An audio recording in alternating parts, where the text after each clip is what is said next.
Hai hai hai, welcome back grade 4. Jumpa lagi di semester 2, kita mulai pembelajaran efektif per hari ini. Apa kabar kalian semua? Semoga kalian semua dalam keadaan sehat. Tetap patuhi protokol kesehatan ya, biar jauh-jauh virusnya. Dan pastinya setelah libur cukup lama 2 minggu, energi kalian sudah tercharge.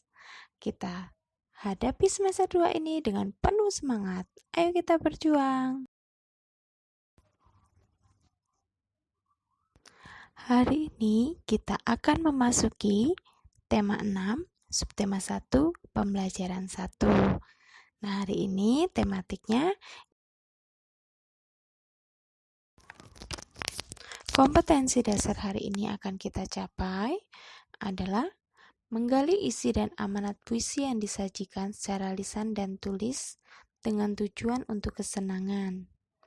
2. Membandingkan siklus hidup beberapa jenis makhluk hidup, serta mengaitkan dengan upaya pelestarian.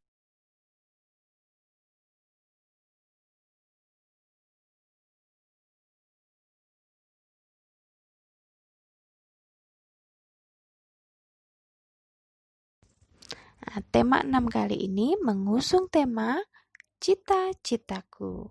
Ya, kalau berbicara dengan cita-cita, kata-kata yang sering kalian dengar. Apakah kamu pernah membayangkan akan menjadi seorang apa di kemudian hari?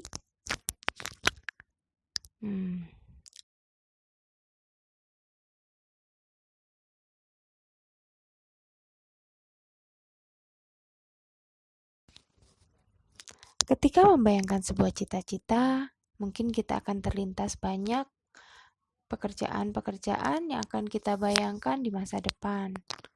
Mungkin akan menjadi guru, atau arsitek, dokter hewan, pelukis.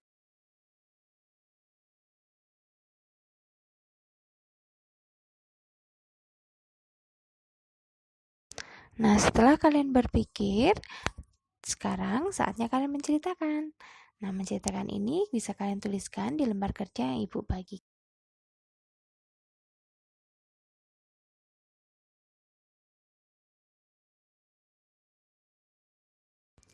Nah, kalau tadi kalian akan menuliskan cita-cita kalian dalam bentuk tulisan, nah, Ibu akan menjelaskan bahwa selain dalam bentuk cerita atau tulisan. Nah, apa itu puisi, Bu? Nah, ada yang bertanya nih. Puisi itu adalah karya sastra yang isinya curahan perasaan penyair tentang apa yang dirasakan, dilihat, dan dipikirkan dengan menggunakan kata-kata yang disusun dalam baris-baris kalimat. Jadi, kita menceritakan sesuatu.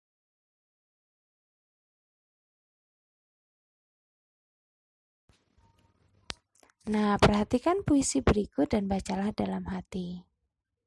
Puisi ini berjudul Cita-citaku. Anganku melayang ke masa depan. Aku ingin menjadi seorang guru. Guru adalah pejuang ilmu di garis depan. Guru tanpa pamrih berbagi ilmu.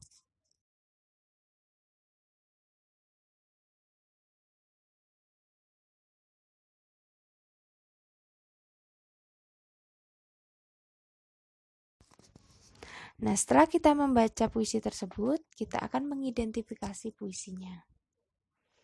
Ini ada puisinya ya.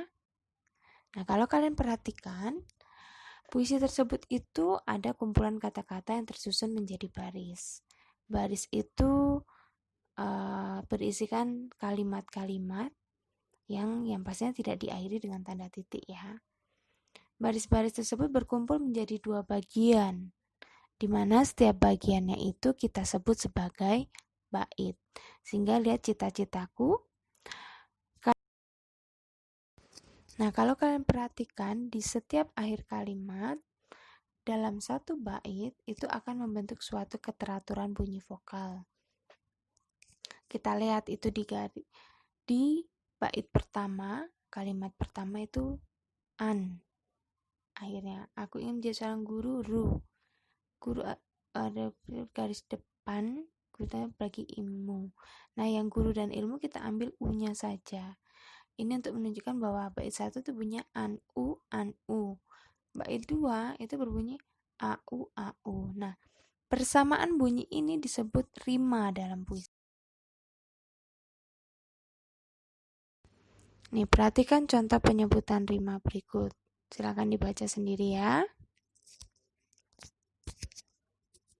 Contoh misal ada puisi pertama, per baitnya punya akhiran bunyi anku, maka puisi tersebut memiliki rima ABAB.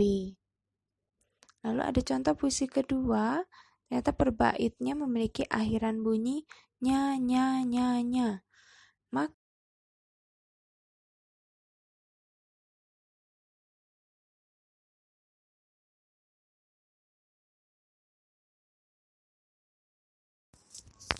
Maka dari identifikasi tersebut kita dapat menyebutkan ciri-ciri puisi. Yang pertama, dituliskan dalam bentuk bait yang terdiri atas baris-baris. Secara umum, setiap bait terdiri atas 4 baris. Ayo kita simak percakapan Lani dan Udin berikut ini. Apakah aku bisa mengubah susunan baris dalam puisi itu ya?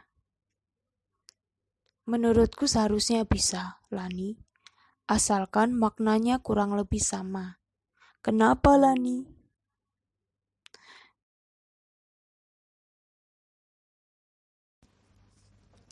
Aku senang dengan hewan. Aku ingin suatu hari nanti bisa menjadi dokter hewan, agar aku dapat membantu hewan-hewan yang sakit dan butuh pertolongan. Wah, hebat juga cita-citamu. Kebetulan aku punya beberapa hewan peliharaan di rumah. Mungkin besok aku bisa membawa mereka kepadamu untuk diperiksa.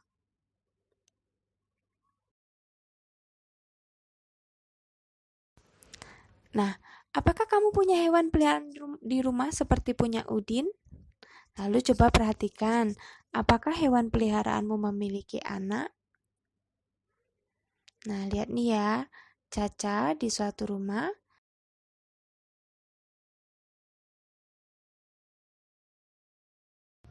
Nah, setelah mengamati hewan peliharaannya Caca atau hewan peliharaan kalian, ternyata hewan-hewan tersebut ada yang masih anak-anak dan ada yang dewasa. Nah, hal ini itu menunjukkan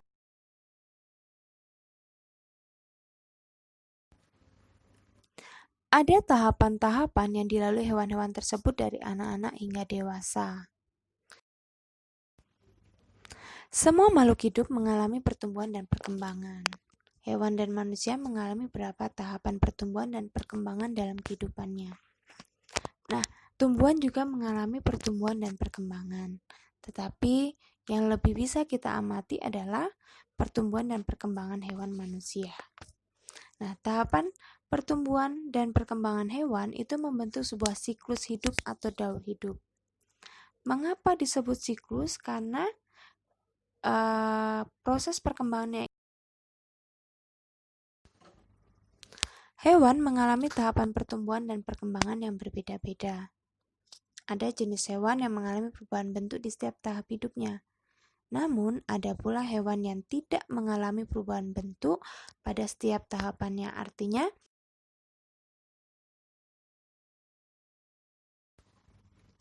hewan yang mengalami perubahan bentuk dalam siklus hidupnya artinya mengalami metamorfosis. Contohnya, nyamuk, katak, dan lain-lain. Maksudnya mengalami perubahan bentuk dari ukuran anak-anak itu berbeda bentuknya dengan ketika hewan itu dewasa. Kamu bayangkan saja nyamuk itu berasal dengan berkembang biak dengan bertelur. Nah, berarti kan dia kecilnya telur. Dewasanya dalam bentuk nyamuk dewasa. Begitu juga katak dan lain-lain. Lalu sedangkan hewan yang tidak mengalami perubahan bentuk dalam siklus hidupnya berarti tidak bermetamorfosis. Contohnya kucing, anjing, dan lain-lain. Kucing saat dilahirkan itu berbentuk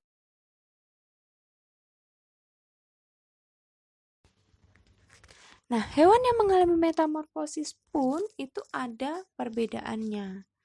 Ada hewan yang mengalami perubahan bentuk pada setiap tahapannya secara lengkap, ada juga yang tidak.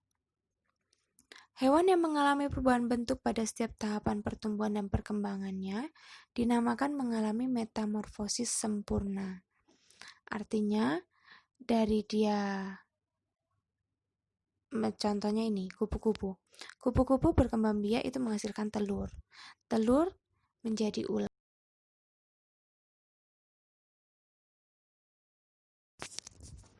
Sedangkan hewan yang mengalami perubahan bentuk hanya pada beberapa tahap tumbuh kembangnya dinamakan mengalami metamorfosis tidak sempurna. Kalau kupu-kupu tadi mengalami 4 tahap dan keempat tahapnya itu berbeda bentuknya semua, maka dia sempurna. Kalau untuk hewan yang kali ini ada tahap yang sama. Misalnya, kita perhatikan ini kecoa. Kecoa dewasa akan berkembang biak menghasilkan telur. Telur berbeda ya bentuknya. Telur menetas menjadi nimfa. Nimfa ini bentuknya sudah sama seperti kecoa dewasa, hanya ukurannya sangat kecil. Nimfa ini akan bertahap bisa menjadi nimfa 1, 2 tergantung ukurannya. Dan nimfa ini bentuknya sama sampai menjadi imago, hanya bertambah ukuran.